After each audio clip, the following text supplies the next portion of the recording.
연일 계속되는 폭염으로 동물들은 뜨거운 햇빛을 피해 그늘진 곳에서 휴식을 취하는 시간이 증가하고 있다. 이는 제리 가족도 예외는 아니다. 암탉들은 조금이라도 체온을 낮추기 위해 양날개를 벌리고 서 있으며 부리를 벌린 채 숨을 헐떡이고 있다. 오늘은 농장에 있는 5마리의 수탉들 중 가장 모범적인 리더 역할을 하고 있는 제리에 대해 얘기하고자 한다. 제리는 3년 전 내가 직접 부화해서 사료를 먹이며 키웠던 녀석이라 그런지 다른 수탉들보다 애정이 많이 가는 녀석이다. 일반적인 암탉들보다 덩치가 작을 만큼 왜소한 체격을 가지고 있는 제리는 작은 체구에도 불구하고 강단이 있는 녀석이다. 약해 보일 것만 같은 녀석의 모습 때문에 다른 수탉들의 괴롭힘을 받을 것 같지만 녀석은 당당히 서열 2위의 자리에 있는 위협적인 수탉이다. 게다가 최근에는 서열 1위 수탉에게도 도전할 만큼 배짱도 있다. 하지만 내가 제리를 다른 수탉들과 비교해 상당히 높은 점수로 좋게 평가하는 이유는 자신의 암탉들 외에는 전혀 한눈 팔지 않는다는 점 때문이다.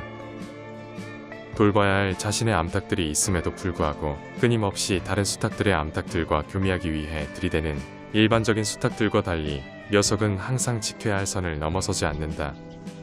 지금껏 3년 넘게 제리의 행동을 지켜봤지만 녀석은 단 한 번도 다른 암탉과 외도를 하지 않았다. 그리고 이것은 오래전 왕초가 살아있을 때 했던 원칙과 굉장히 부합한다.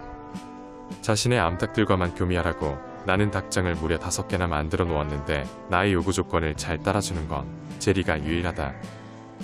이런저런 이유로 나는 가장 마음에 드는 수탉으로 제리를 선택했다. 한편 얼마 전에 만든 웅덩이 안에 올챙이를 추가로 넣어준다.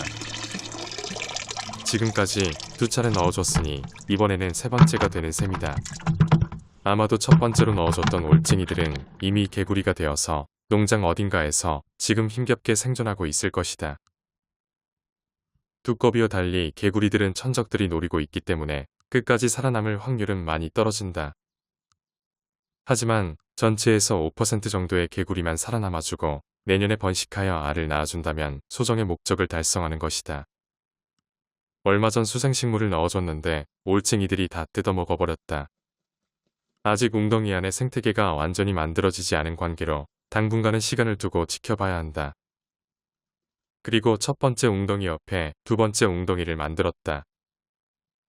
첫 번째 웅덩이 안에 물이 더 이상 줄어들지 않게 되었기 때문에 그 바로 옆에 두 번째 웅덩이를 만든 것이다. 두 개의 웅덩이 사이에는 조그마한 물길을 만들어 첫 번째 웅덩이에 물이 넘치게 되면 지대가 낮은 두 번째 웅덩이 쪽으로 넘어가도록 만들었다. 그리고 그런 원리로 세 번째 웅덩이를 만들기 위해 계획 중이다.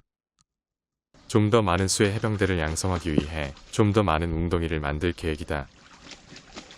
한편 흥부는 자신을 만나주지 않는 캔디를 보러 큰 닭장에 갔다. 객관적으로 봐도 둘 사이는 이제 끝났지만 흥부는 캔디의 마음을 돌리기 위해 스토커처럼 질척거리고 있다. 흥부의 이런 행동이 가능한 이유는 다른 수탉들이 캔디에게 전혀 관심을 두지 않기 때문이다. 흥부는 자신에게 전혀 관심을 주지 않는 캔디와 교미하기 위해 캔디의 뒤쪽으로 자리를 옮기는 치밀함을 보인다. 하지만 흥부의 속셈을 모를 리 없는 캔디는 재빨리 자리를 옮겨 교미를 거부한다. 그리고는 자세를 바꾸어 흥부가 허튼 짓을 하지 못하도록 경계한다. 이러지도 저러지도 못하는 흥부는 계속 기회만 엿보다가 포기한다. 제발 흥부는 제리가 하는 행동에 반이라도 본받아 제대로 된 수탉이 되었으면 좋겠다.